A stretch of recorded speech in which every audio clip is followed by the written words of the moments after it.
Le malheur des uns fait parfois le bonheur des autres. L'été dernier, la peste porcine africaine a fait son apparition en Chine. En quelques mois, des centaines d'élevages ont été touchés. Les chiffres sont époustouflants puisque le monde c'est 100 millions de tonnes, la Chine 55. Donc 55% de la production mondiale. Et là, ils peuvent perdre jusqu'à 35-40% de leur production, ce qui veut dire qu'ils vont perdre au moins 20 millions de tonnes. Et 20 millions de tonnes sur 100 millions, c'est 20% de la production mondiale. Pour nourrir sa population, la Chine a dû augmenter ses importations de cochons, plus 30% en quelques mois. Au marché du port breton, la demande asiatique a aussitôt fait grimper les cours. 1,52 €, c'est 35 centimes de mieux qu'il y a 2 mois.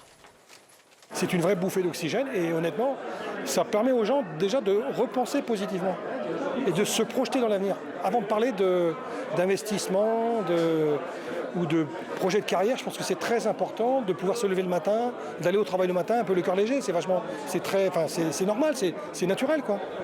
Après des années de crise, les éleveurs respirent. Mais la menace de la fièvre porcine reste à nos portes. En septembre, des sangliers porteurs du virus ont été découverts en Belgique. La France a dressé des barrières et créé un corridor sanitaire. Il y en a beaucoup en Belgique. Ils en sont déjà à plus de 600 retrouvés positifs, morts positifs. Donc ils se rapprochent, mais bon, on a la barrière. Les chasseurs font leur œuvre. La menace de la peste porcine est à la fois sanitaire et économique. Un seul cas en France entraînerait automatiquement la fermeture des frontières et donc la chute des cours. Les éleveurs ne se réjouissent jamais des malheurs sanitaires, car il reste des malheurs.